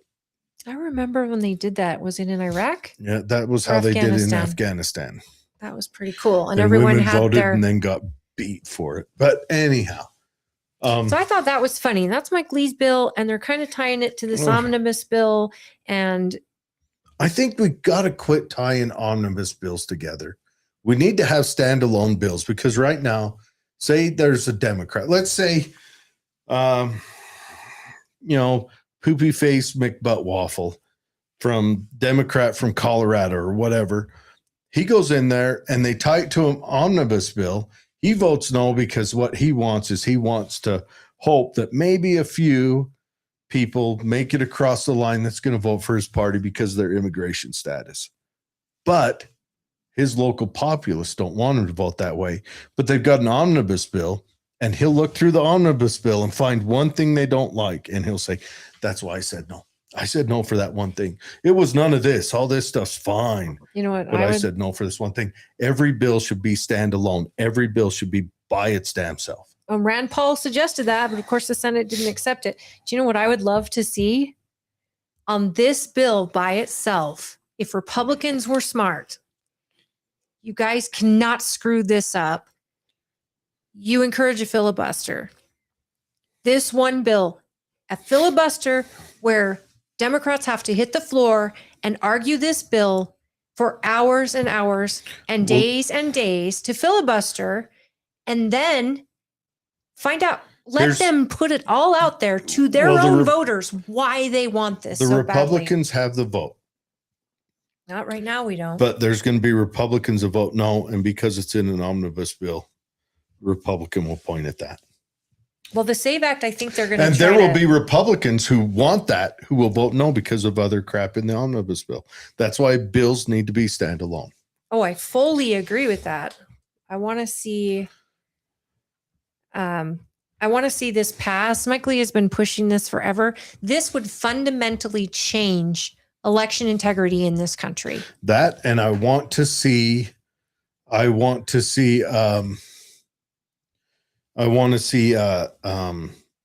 that pass, and I want to see the census pass to where it's only registered voters and their offspring, or not registered. U.S. citizens and their offspring counting. That's it. I would like to see an overall census, but I would like the census to be broken down where apportionment only counts for U.S. citizens. I agree. And that was Trump in 2016. Trump fought for it, and he wanted lost. it. He lost it. I think the census should count. He lost it. I think he lost it with a Republican majority too. He should be able to count legal citizens. And then we also should be getting a census on people who are not legal if they're willing to come out, which many of them wouldn't. But at least it's a start to get to know who's here, but we shouldn't be giving them an elected voice because they are not citizens of this country. And that is what the Constitution requires, to vote. But that's just my opinions. Is the SAVE Act tied to? Oh, okay. William says it's important to protect education from indoctrination so that the future we don't have more Billie Eilish saying nonsense about so-called stolen lands. Oh, what a crazy indoctrinated girl is Billie.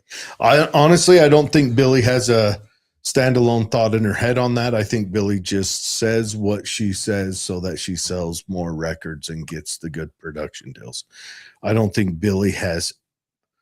I would argue she probably doesn't have much going on in there about Taylor it. Swift does the same thing. Taylor Swift is doing it for the same reason. I think it backfired because you know what? We're living in a world where kids with a good idea or a stupid prank or an ability to sing can get their voice out to the masses without having to go to a record company and all that and play the game. Billie Eilish, she is a perfect example of that. This new era of people getting famous, right? It's not like the old days where you had to put in your time and grind and all this other stuff. You can be famous. The problem is, I'm hoping after watching the Emmys and watching the reaction from the public when they're sitting in that big echo chamber and patting each other on the back for the crap, I think that hopefully people are waking up. I just wonder how many people watch that. I think the big one that made it from out of nowhere was Post Malone, right? Jelly Roll. Is he bigger than Post Malone? I don't know. I'm honestly asking. I thought you were referring to someone who might have won Sunday. No, the biggest person to climb out of just like starting their own thing and doing their own singing and building themselves.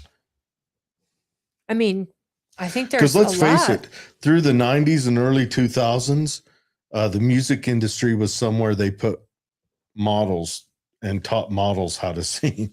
Well, Justin Bieber was discovered on YouTube, Okay, but he was endorsed by P. Diddy, P. Diddy. But He what's was- his name? Usher. Yeah. He was soft. Okay, He's stop. soft, and He was a kid. Just, he was softer. do you want to get on the Epstein stuff? Yeah, so let's talk about Epstein for a second. I don't know. Lots of names come out. Bill Gates is a big loser in this. Everyone, I don't care what political party, what nationality you're from. There is the Epstein stuff dropped names. The big, huge one for me, the one that broke me or didn't break me, but the one that confused me a lot was, what the heck was that name of? There was a British, they call it the House of Lords guy who quit, who resigned because his name popped up in there, and I guess some pictures of him popped up in there. He was okay.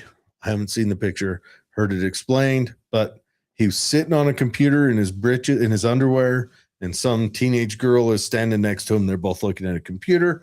I don't know if that's damning. I guess there was a lot of creepy stuff on there, like videos and stuff like that. But most of it was stuff that he downloaded from the internet. Some of it was stuff that I think they said would have been questionable as to the age of some of the participants in the videos. But I don't know. It's just crazy. I mean, Noam Chomsky and Bill Gates and, yes, Bill Clinton and Donald Trump is mentioned in there, though. There's some questioning on the Donald Trump. Someone explained that it was emails that was sent to the FBI 2016, 2017 timeframe or 17, 18 or whatever. So it was emails of someone hearsaying it, but I don't know. After he was public enemy number one. Yeah, and then there's Ehud Barak. Is that his name? The old prime minister of Israel. He was. Yeah, he was. But remember Epstein, when the charges first started bubbling back in 2008 or 9 or whenever, he ran to Israel, ran and hid there. Right. Until they were telling him, you're getting a secure deal. And so I don't know. This is it's at the very least, it was a playground for the ultra wealthy, for like the captains of industry.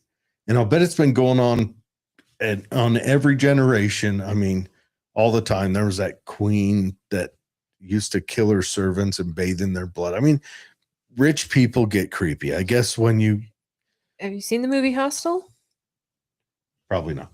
This is what it makes me think of. In Hostel, these kids are kidnapped out of a hostel and then they're made to be hunted by the wealthy. And it's too terrifying to think it. The idea is too crazy to think it could exist with Ice-T.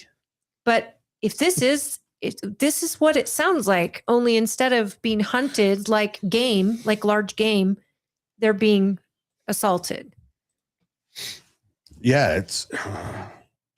Did you see the picture with the chickens and what looks like a baby passed away? Dude, there are some crazy things. And then the Pizzagate stuff is coming back out. Yeah, pizza was mentioned a lot in it. And it's funny, the very same like anchors who poo-pooed it are now going, well, pizza's mentioned a lot. Was there something with that? Yeah. Oh, see, that's the one I was talking about. The picture I saw was tied to this video. Oh, okay. Yeah. Is this the one?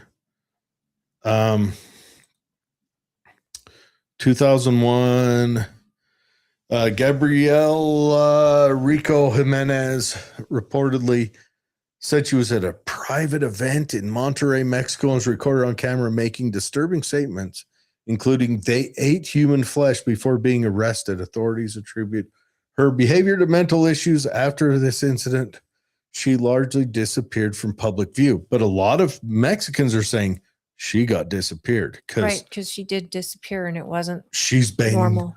gone, like gone.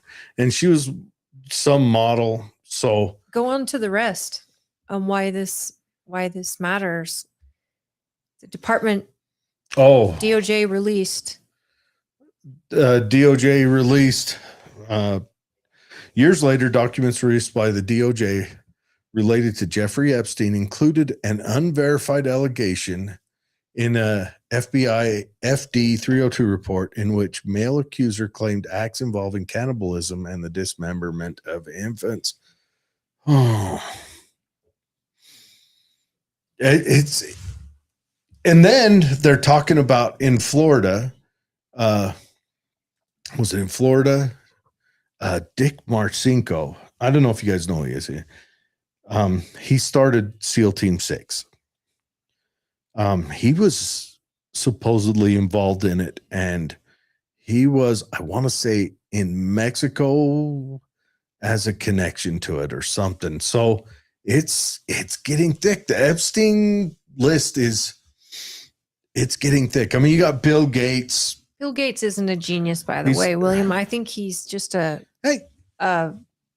he got lucky on circumstance I think Bill and Gates timing. is plenty of smart. I think Bill Gates is just so wealthy. He's been to the end of everything he hoped for. So he wanted to find something more. I think he's a scumbag. And if his wife knew what was going on at that island years ago, she's a scumbag too. That's the question. Did she know, or did she find out? The best was when you hear the emails where Bill Gates is asking old Jeffy for some antibiotics, for some penicillin for the stuff he caught, so he can what do you call it? Roofie his old lady with penicillin because he had passed on this sexual disease well, to his wife. He was probably afraid he had. And he's like, well, I'll take it for me, give some to her. He was sharing. What a scumbag. He was taking awful good. Now his wife, Melinda Gates, his ex-wife has said, I hope he testifies and I hope we get to the bottom of this and he's held accountable. But my question is, she got divorced. It's been a couple years. She got divorced like right after Epstein got picked up and the stuff about Bill Gates started coming out. Now, she was there when Bill Gates started his relationship with Epstein, I think after the first time he was in trouble. Well, this is the thing. She obviously knew something where the Epstein whole thing is concerned because she said it was one of the causes of her divorce. But How that was much when did Epstein she know about Epstein? That was when Epstein got picked up and got taken up to the prison in New York. Right. So that's when she said, because Bill Gates spent a lot of time with him. Bill, you hang out with this guy a lot and this is what he does. So I don't know. I'm not going to throw shade at her unless, say Bill testifies and says, yeah, Melinda would come with me all the time. Well, even if she didn't come with him, but she knew. If there's an email coming across saying, hey, can you give me a dose of the, I gave her a dose of the clap. Can you give me a dose of the unclap? So if I'm just saying, if she knew that something was going on there and she just kind of said, well, not my circus, not my monkeys, whatever, I have no respect for her at all. Well, that's true. If she knew about it, then I don't know. I don't know how to, this is the type of thing that this is how dynasties can get toppled if Absolutely. if there is any justice. William says, earlier I read that Trump cut off his relationship with Epstein in 2003 after one of his employees complained that Epstein wanted to force her to have sexual relations. I've seen that as well. I've also Um, seen they had a big fallout because him and they were competing over a real estate deal. There's a whole bunch of stories coming out. I am not going to I want all of this to shake out. I don't want to be one who says Trump is innocent in this until it's Absolutely. been gone through. And I feel that way about everyone. Right. And that's just because even before 2003, if Trump was involved in stuff, I need this to come to light.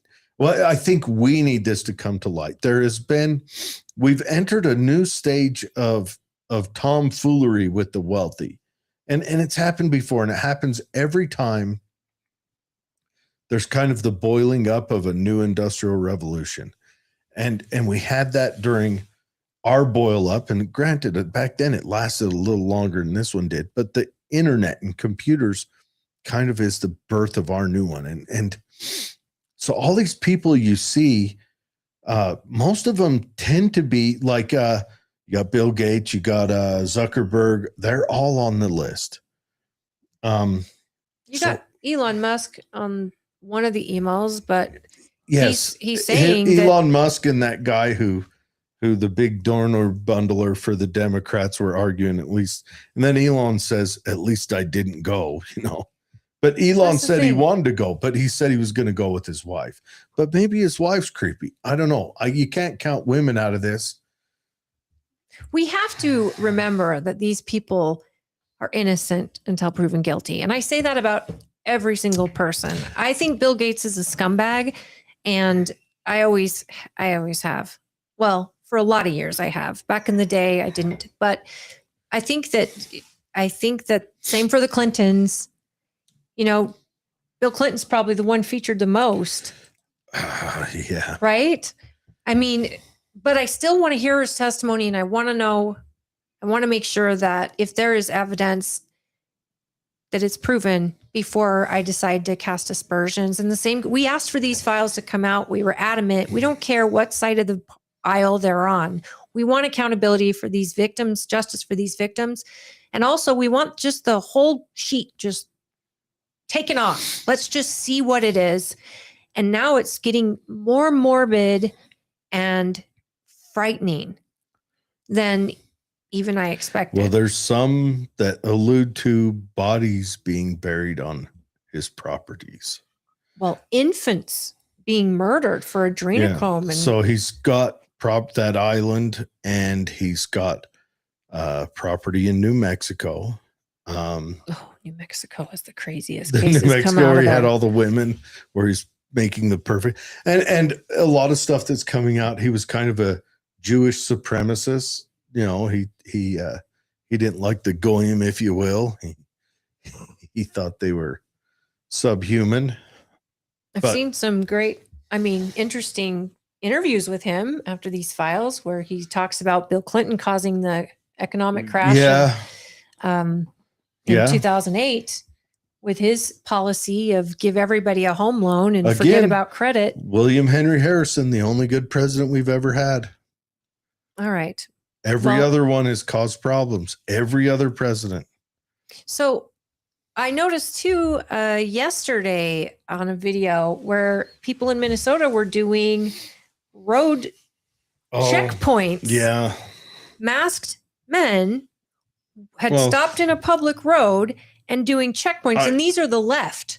Yeah. Making sure they're not ICE. Yeah, These jackasses are wearing masks, going up to regular people's cars and asking them to see their papers. They went up to a Somali Uber How drivers. is this? Yeah. How is this hypocrisy not called out by other logical people? There is one truth, and Voltaire said it.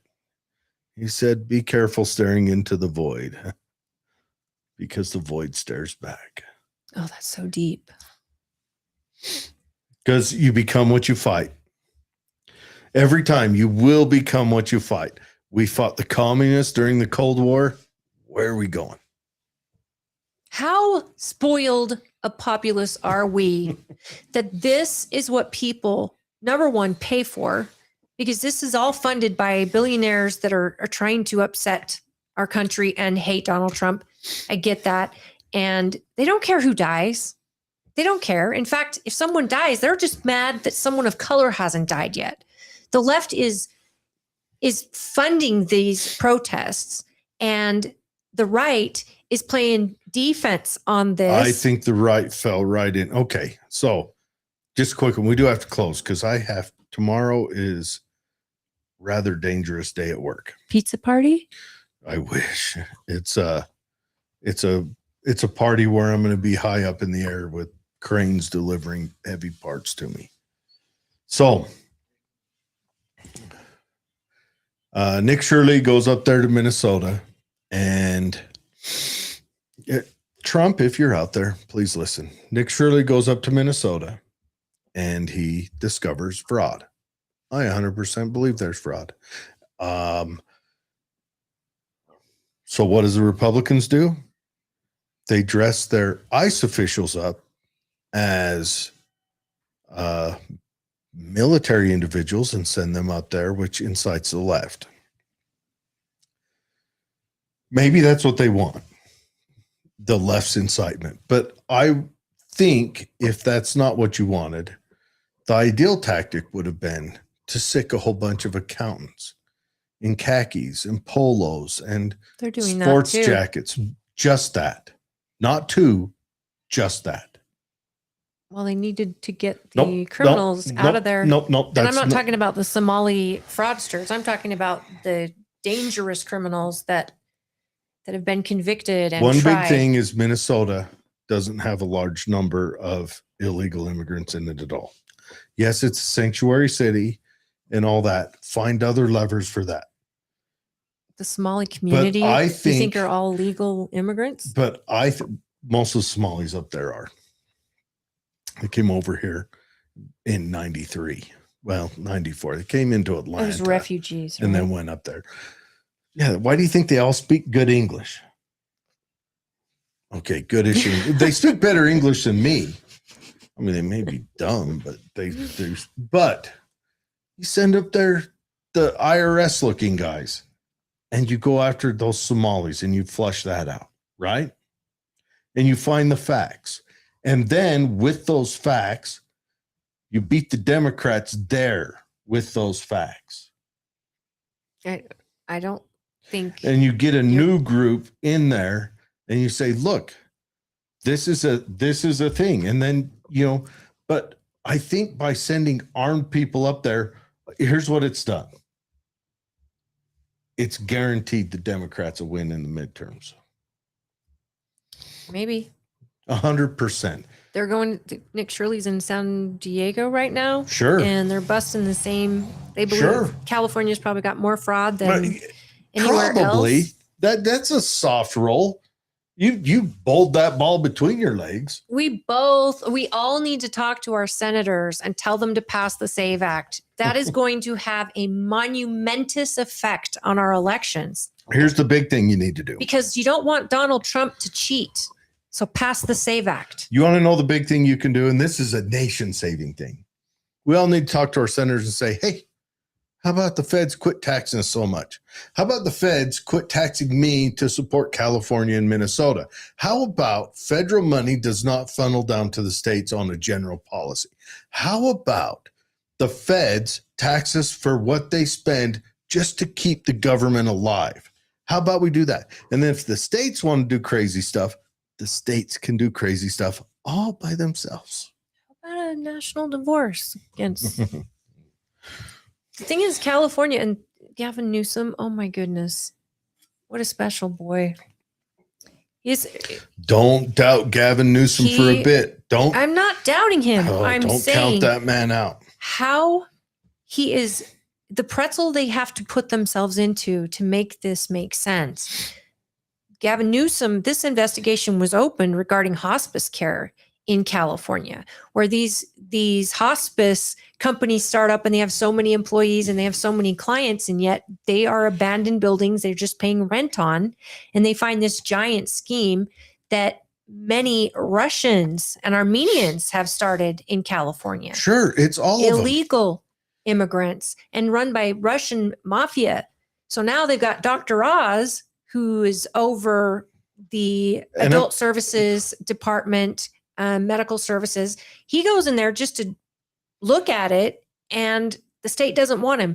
When the federal government goes in, when it's federal dollars, I want the federal government in that state. Here's the reason.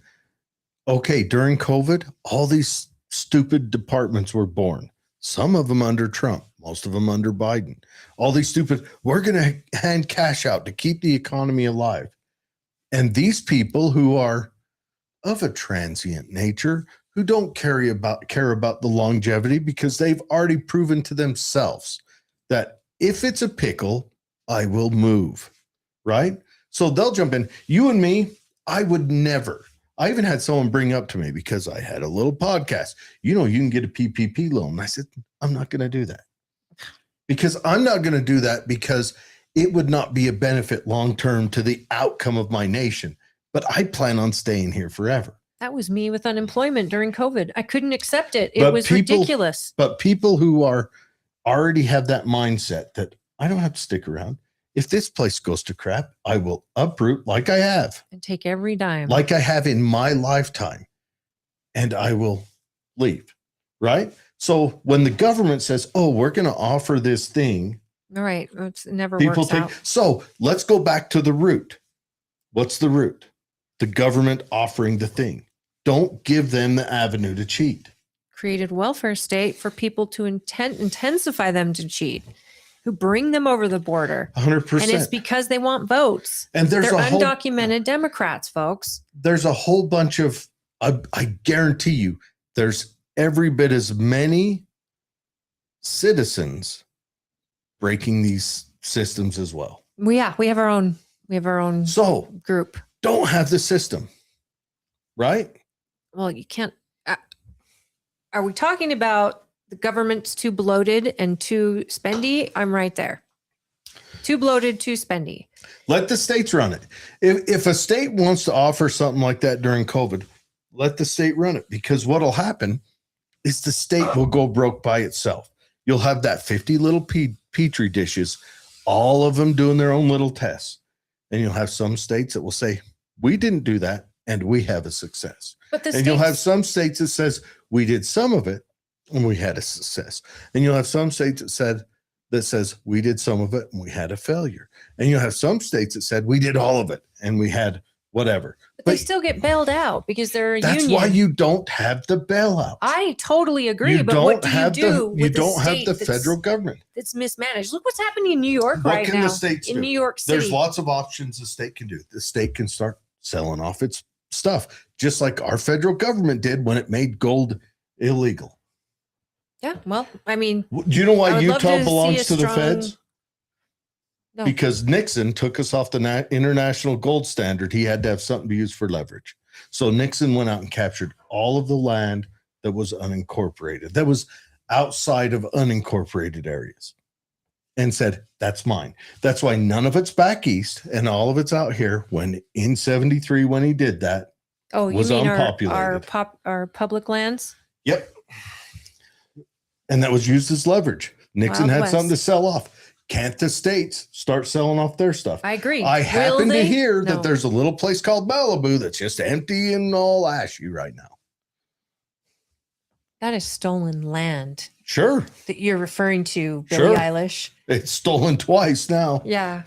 Did you see the tribe reached out to her and said, your house is on our land, so Actually, the tribe reached out and said, we'll move in. acknowledge us, use our name, the actual tribe's name. It was other people who said, Still that. hilarious. it is hilarious. But again, she's an empty-headed, ultra wealthy moron. And no offense, she's completely chick think. She's what? Girl thought. She's just a girl thought. What the hell does that mean? Driven on emotion. Not every girl is driven on emotion. I didn't say not every girl is driven on emotion. Just most of them.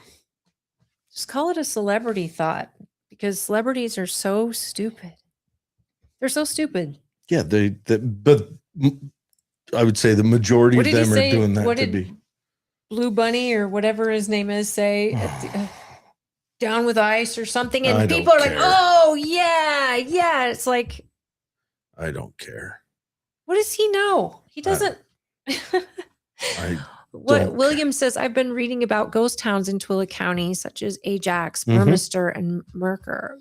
Okay. Their histories intrigue me, including that of the Aragonite hazardous that's where I waste go to hunt out by incinerator. Aragonite. Okay. So Tooele County, you got Burmester. Burmester was a town that was built up while they built the freeways. There's a road there now, and there's still people that live out there. It's on Higley Road, though it's being industrialized for this inland port. Mercer was at time pretty much the seat of the county. It burned down and they built it back in like Where a is week. that at? Mercer's south of Stockton, kind of up in the mountain. They had a smelter up there. It burned down twice in like 5 years. And I then think I've been up there on a 4-wheeler. yeah, you have to use a 4-wheeler. Gotten an accident and Yeah. everything. There's neat stuff out here. If you ever get the chance, come on up. We'll go out, see some of the places. You can the Donner Party. This was their last civilized stop, was in Grantsville. My dad runs the Donner Reed Museum. Which is fascinating. I never knew the Donner Party had a stop here in Grantsville. They did, and it was phenomenal. There's a guy that comes out from the Netherlands every couple of years for my dad to show him around. But you can go over Hastings Cutoff, which is over there on the Cedars, and up there you look and you see Pilot Point or Pilot Peak, which is, they call it Pilot Peak because that's what they aimed for as they made their way across the desert. It's pretty interesting here in Tooele. Grantsville it's small, but a lot of interesting guys come out of Grantsville, like the modern day means of evap salt harvesting was invented in Grantsville. The guy who laid out all of the Postal Service airstrips, who laid them out, decided where they would go. He lived in Grantsville. It's a great town. It's a great city. It's a cool little town. We've got great history out here, and our great grandmother, she a great or great? Our great grandmother. We share the same great grandmother, and our family was out here a long time. And to see how we've grown though is unbelievable, and we're big. just getting started. Yeah, it's getting big. Our great grandmother. Do you know where they lived? Do you know where Wells Fargo Bank is? Yeah. That's where their house was. Yeah, that's right there. amazing. Right there in the corner of Utah and Maine. And she was a bowling shark. She used to run the bowling alley. But anyways, guys. Jordan, hey, Jared and Holly. My brother's wife is going to fly out to Utah from Florida on Friday. That's great. That's awesome. And yes, there's a casino in Wendover. And your grandma had family in Eureka. Eureka's a neat little town. It's kind of dying on the vine down there. Once they close down the mining, but Eureka's a real interesting little town down there. Wendover has lots of casinos. So it's right on the border of Nevada and Utah. And on the Utah side, no casinos. But on the Nevada side, lots of casinos in a little tiny town. It's pretty fun. A lot of Utah parking, like license plates in the parking lot. Right. And go out there just for dinner. No, you can't afford it. I'm not a gambler. To be cheap, but now it's not. I'm not a gambler, but you can get decent food out there. They have concerts out there and stuff. But Okay, you guys. Hey, if you want to sign the petition, yes, don't forget tomorrow at the Tooele County building, outside the building at 11:30. Did I say 11:30 to 1 p.m.